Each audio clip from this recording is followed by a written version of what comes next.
ہلیلویا ہلیلویا۔ خداوند آپ کے ساتھ ہو۔ ہمارے خداوند یسوع مسیح کی انجیل بمطابق مقدس متی کے مطابق لکھی گئی ہمارے خداوند یسوع مسیح کی انجیل، اس کا 17واں باب، اس کی 14ویں آیت سے 21ویں آیت مقدسہ۔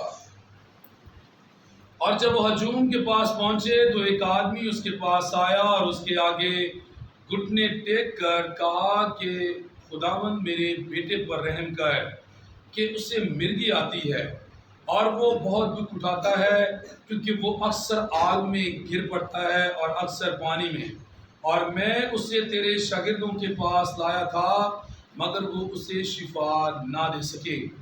یسوع نے جواب میں کہا کہ اے بے اعتقاد اور گمراہ پشت، میں کب تک تمہارے ساتھ رہوں گا، کب تک تمہاری برداشت کروں گا، اسے یہاں میرے پاس لاؤ۔ تب یسوع نے اسے دھمکایا اور بدروح اس سے نکل گئی اور اس لڑکے نے اسی گھڑی شفا پائی۔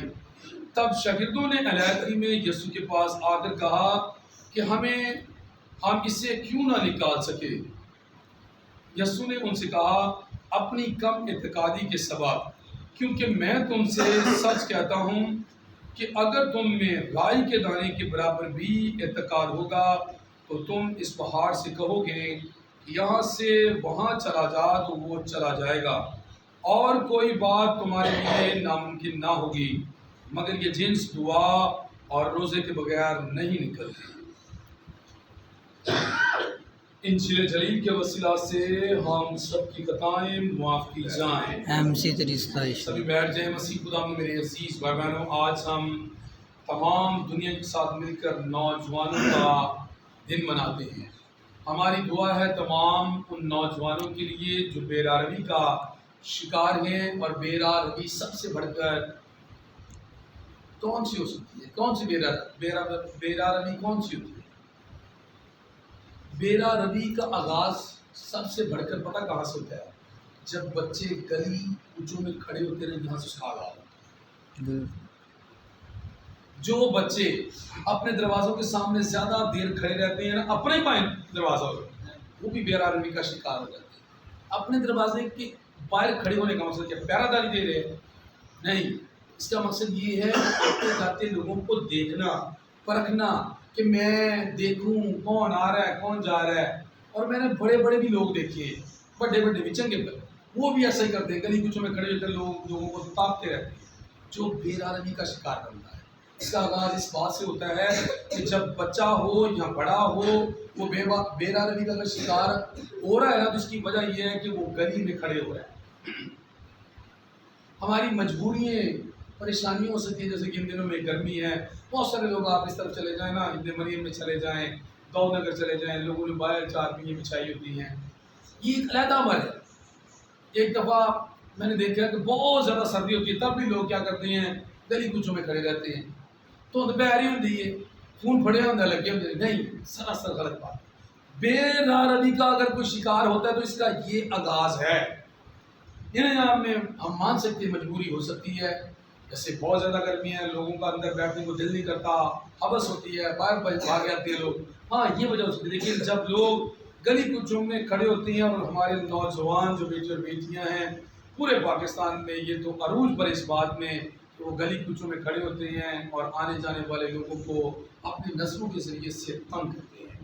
یہ ہے آج کا دن، ہمیں یہی سکھا رہا ہے کہ نوجوان اپنے لیے دعا کی جا رہی ہے تو وہ بے راروی سے ہٹ کر سیدھی راہ پر آئیں۔ سیدھی راہ کون سی ہو سکتی ہے؟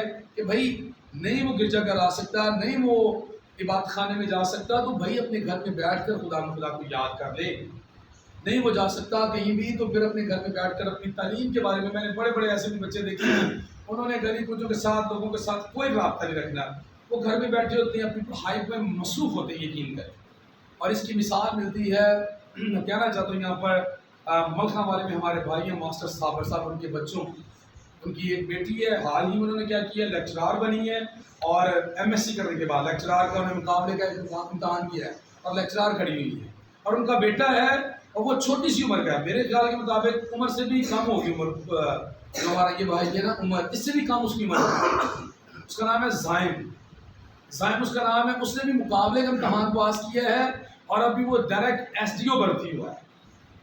ایس ڈی او بھرتی ہونا دی ایم اے کی گل نہیں ہے یہ بھائی. تعلیم کے سر پر ہے, اپنے بچوں کی جو نا پرورش کے سر پر ہے. اگر بچوں کی پرورش کی ہے, بے روی کو شکار نہیں ہونے دیا, گلی کوچوں میں کھڑے نہیں ہونے دیا, تو وہ اعلیٰ پائے کے آج مقام پر کھڑے ہیں. اور ان کے آگے بھی جو بچے ہیں وہ بھی اسی طرح پڑھ رہے ہیں, اعلیٰ رتبے پر جا رہے ہیں. اور اکثر اوقات ایسا ہوتا ہے کہ خاندان کا جو بڑا بچہ نوجوان ہوتا ہے نا, وہ بیٹا ہو بیٹی ہو, جو وہ کر رہی ہوتی ہے دوسرے بھی سارا کچھ وہی کر رہے ہوتے ہیں. اکثر ایسا ہوتا ہے, اکثر ایسا ہوتا ہے. ہماری دعا ہے تمام نوجوانوں کے لیے کہ خدا بیٹی ہیں بیٹیاں ہیں, انہیں بے روی سے ہٹا کر خدا وہ اپنی تعلیم میں مصروف ہوں, پڑھے لکھیں اور خدا تیرے نام کو جلا دے, اپنے والدین کے لیے خوشی اور مسرت کا باعث بنے. آج کی پہلی تلاوت جو تسمیہ شرح کی کتاب سے لکھی ہے, جس میں ہم نے سنا ہے کہ خدا نے موسیٰ سے کہا ہے قضائیں اور قوانین دیتے ہوئے کہ تو خداوند اپنے خدا کو اپنے سارے دل, اپنی ساری جان, اپنی ساری طاقت اور عقل سے کیا کر پیار کر. یہی بات آج کی انجیل پاک میں بھی لکھی ہوئی ہے. انجیل پاک میں یہ بات اس طرح لکھی ہوئی ہے کہ خدا نے کہا ہے کہ تو اپنے خدا کو اپنے سارے دل, ساری جان, ساری طاقت اور عقل سے کیا کر پیار کر. آپ گرجا گھر میں آتی ہیں تو آپ خدا کو پورے دل, جان, طاقت اور عقل سے کیا کرنے والے بنے ہوئے, پیار کرنے والے بنے. جو انجیل پاک میں کہا گیا کہ یسوع مسیح نے کہا کہ اے کم اتقادو, میں کب تک تمہاری کیا کروں گا, برداشت کروں گا, کب تک تمہارے ساتھ رہوں گا. آخر کار یسوع مسیح نے دیکھ لیا کہ ان کے ساتھ مجھے رہنا ہی پڑے گا, تو پھر یسوع مسیح نے کہا کہ میں دنیا کیا کرتا کر تمہارے کیا ہوں, ساتھ ہوں. انجیل پاک کی اور آج کی پہلی تلاوت کی جو مماثلت ہے, وہ مماثلت یہ ہے کہ یسوع مسیح نے کہا تھا کہ اگر تمہارے اندر رائی کے دانے کے برابر ایمان ہے نا, رائی کے دانے کے برابر, تو تم جا کر پہاڑ سے کہو گے یہاں سے اکھڑ اور جا کسی اور جگہ پر چلا جا, تو وہ تمہاری کیا کرے گا, سنے گا, مانے گا, سنے گا. بھائی اگر آپ خدا سے پورے دل, پوری جان, طاقت اور عقل سے پیار کرتے ہیں نا, تو پھر آپ رائی کے دانے کے برابر آپ اپنے اندر ایمان رکھتے ہیں, آپ یسوع مسیح کے برابر اپنے اندر ایمان رکھتے ہیں. تو آپ کے لیے جو کچھ بھی آپ کہنا چاہیں گے, کرنا چاہیں گے نا, تو ہو جائے گا. وہ کیسے ہوگا, ضروری نہیں ہے کہ آپ کسی پہاڑ سے ہی کہیں کہ بھائی پہاڑ اٹھ, درخت اکھڑ جا سمندر میں لگ. نہیں بھائی, وہ پہاڑ آپ کی غربت کا ہو سکتا ہے. آپ کے سامنے غربت کا پہاڑ ہے, اس پہاڑ سے آپ پورے ایمان کے ساتھ کہیں چل غربت چلی جا, وہ چلی جائے گی. وہ بیماری کی ہو سکتی ہے, وہ بیماری کا پہاڑ ہو سکتا ہے. وہ بچوں کی بے روی کا پہاڑ ہو سکتا ہے کہ بچے بے روی کا شکار ہیں, میری بات نہیں مانتے, اپنی وعدہ کی بات نہیں مانتے. تو وہ پہاڑ آپ پورے ایمان کے ساتھ, جو کلام میں پہلی تلاوت میں لکھا گیا, پورے دل, جان, طاقت اور عقل سے خدا کو پیار کرو, تو پھر کیا کریں گے, آپ رائی کے دانے کے اندر ایمان پیدا کرتے ہیں. اور اگر کہیں گے نا کہ بیماری یا میرے بچوں سے بے روی چلی جائے, تو پھر وہ کیا ہوگا, وہ پہاڑ جو ہے نا ختم ہو جائے گا, دور ہو جائے گا. آج کا کلام ہمیں اس بات کی دعوت دیتا ہے کہ ہماری زندگیوں میں کسی قسم کا بھی کوئی الجھن ہے, تکلیف ہے, تنگی ہے, پہاڑ ہے, دکھ ہے, درد ہے, بیماری ہے, خدا کے حضور میں رائی کے دانے کے برابر ایمان رکھ لیں. خدا کے حضور میں اسے پورے دل, پوری جان, پوری طاقت اور عقل سے پیار کرنے والے بن جائیں, تاکہ ہمارے نوجوان بیٹے اور بیٹیاں اچھی راہ کا شکار ہوتے ہوئے خدا کے نام کو جلال دیں اور خدا کی تعریف حمد و ثنا کرنے والے بنے. خدا ہم سب کو یہ توفیق دے کہ ہم اپنے بچوں کی رہنمائی کرنے والے بنے. مسیح ہمارے خدا کے وسیلہ سے آمین.